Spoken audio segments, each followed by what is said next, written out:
ಕಣ್ಣು ಕ್ಲೀನಾಗಿ ಕಾಣುತ್ತಲ್ಲ? ಕಾಣುತ್ತೆ.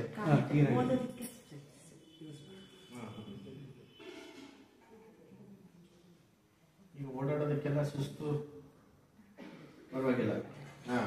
ಮುಂಚೆಗೂ ಇದಕ್ಕೆ ಹೆಂಗ ಅನ್ಸುತ್ತೆ? ಆರಾಮ್ ಅನ್ಸುತ್ತಾ?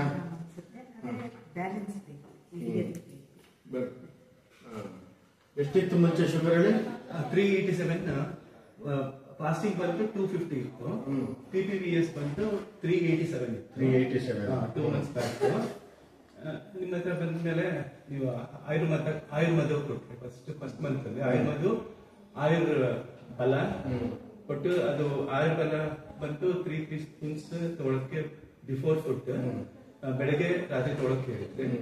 ಮತ್ತೆ ಇದನ್ನು ದಯ ಪೌಡರ್ ಮತ್ತೆ ಆಯುರ್ಮದ ಅದು ಬಿಫೋರ್ ಫುಡ್ ತಗೊಳಕ್ ಹೇಳಿದ್ದು. ದಯ ಪೌಡರ್ ಅಷ್ಟೇ ಬೆಳಗ್ಗೆ ಒಂದ್ಸತಿ ಬಿಫೋರ್ ಫುಡ್, ರಾತ್ರಿ ಊಟಕ್ಕೆ ಮತ್ತು ಬಿಫೋರ್ ಫುಡ್ ಒಂದೊಂದು ಪ್ಯಾಕೆಟ್ ತಗೊಳಕ್ಕೆ ಅಂತ ಹೇಳಿದ್ದಕ್ಕೆ ಈಗ ಎಷ್ಟು ಅಷ್ಟು ಓದ್ಸತಿ ಅಂತ ಬಂದಾಗ 109, 84, 109 ಇತ್ತು. ಇವಾಗ ಇನ್ನೊಂದ್ ಸತಿ ಡಯ ಪೌಡರ್ ಅಂತ ಯೂಸ್ ಮಾಡಿದ್ಮೇಲೆ ಇವಾಗ 95, 71 ಬಂದು ಕಂಟ್ರೋಲ್ ಬಂದಿದೆ. ಇವಾಗ ಮೊದಲು ಸುಸ್ತು ಅಂತ ಮಲ್ಕೊಂಡ್ಬಿಡ್ತಾ ಇದ್ರು, ಇವಾಗ ಪರವಾಗಿಲ್ಲ, ಆಕ್ಟಿವ್ ಆಗಿರ್ತಾರೆ. ಆಕ್ಟಿವ್ ಆಗಿರ್ತೀರಿ. ಆ ಡಯ ಪೌಡರ್ ಕುಡಿಯಕ್ಕೆಲ್ಲ ಚೆನ್ನಾಗಿದೆಯಾ? ಕಹಿ ಇದೆ, ಕಹಿ ಅನ್ಸಲ್ಲ?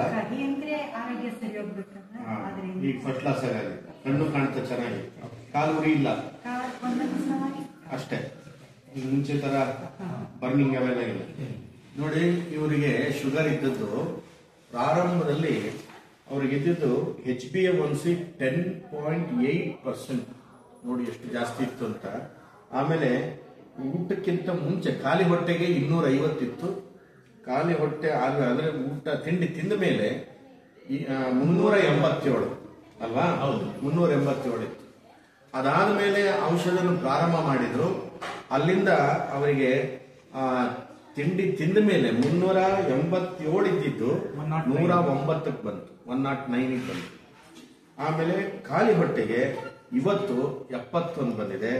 ತಿಂಡಿ ತಿಂದ ಮೇಲೆ 91 ಬಂದಿದೆ. ಎಷ್ಟು ಚೆನ್ನಾಗಿ ಅವರಿಗೆ ಕಂಟ್ರೋಲ್ ಆಗಿದೆ. ಈಗ ಇಂಗ್ಲಿಷ್ ಮಾತ್ರನೆಲ್ಲ ಬಿಟ್ಬಿಡ್ತಾ ಇದ್ದೀರಿ ಅಲ್ವಾ? ಹೌದು. ಇಷ್ಟು ಚೆನ್ನಾಗಿ ಅವರು ಚೆನ್ನಾಗಿದ್ದಾರೆ. ಶುಗರ್ ಪೇಷಂಟ್ಸ್ ಹೆದರ್ಬೇಕಾಗಿಲ್ಲ. ಡಯಾ ಪೌಡರ್ ನಾನು ತೋರಿಸ್ತಾ ಇದ್ದೇನೆ ನಿಮಗೆ. ನೋಡಿ, ಇದೇ ತಾನೇ ತಗೊಂಡಿದ್ದು? ಖಂಡಿತ ಒಳ್ಳೆಯದಾಗಿದೆ, ತುಂಬಾ ಒಳ್ಳೆಯದಾಗಿದೆ. ಇದರೊಳಗಡೆ ನೇರಳೆ, ಹರಿದ್ರ, ಕರೆಲ, ಬೇವು, ಕಿರಾತ್ ಕಡ್ಡಿ, ತುಂಬಾ ಮಧುನಾಶಿನಿ, ಇಂಥವೆಲ್ಲರ ಮಿಶ್ರಣ ಇದರೊಳಗಿರುವಂತದ್ದು. ಇನ್ಸುಲಿನ್ ಹಿಡಿದಿಟ್ಕೊಳ್ತಕ್ಕಂಥದ್ದು, ಪ್ಯಾಂಕ್ರಿಯಸ್ ನಲ್ಲಿ ಇನ್ಸುಲಿನ್ ಬಿಡುಗಡೆ ಮಾಡ್ಲಿಕ್ಕೂ ಎನ್ಹಾನ್ಸ್ ಮಾಡ್ತಕ್ಕಂಥದ್ದು. ಇಷ್ಟೊಳ್ಳೆಯ ನ್ಯಾಚುರಲ್ ಔಷಧವನ್ನು ತಗೊಳ್ಳೋದ್ರಿಂದ ಈ ವಯಸ್ಸಿನಲ್ಲಿ ಇವರು ಚೆನ್ನಾಗಾಗ್ತಾರೆ ಅಂದ್ರೆ ಮಧ್ಯಮ ವಯಸ್ಸಿನಲ್ಲಿ ಇನ್ನೂ ಒಳ್ಳೇದಾಗತ್ತೆ. ಆಯುರ್ಬಲ ಡಿ ಕುಡಿತಿದ್ದೀರಲ್ಲ, ಇರೋ ತನಕ ಕುಡಿಬೇಕು. ಆಯುರ್ಬಲ ಡಿನ ಯಾವುದೇ ಶುಗರ್ ಪೇಷಂಟ್ ಇರಲಿ, ಅವ್ರು ಇರೋ ತನಕ ಕುಡಿತಾ ಬಂದ್ರೆ ಕಿಡ್ನಿ, ಕಣ್ಣು, ನರಗಳು ಸೇಫ್ ಆಗ್ತವೆ.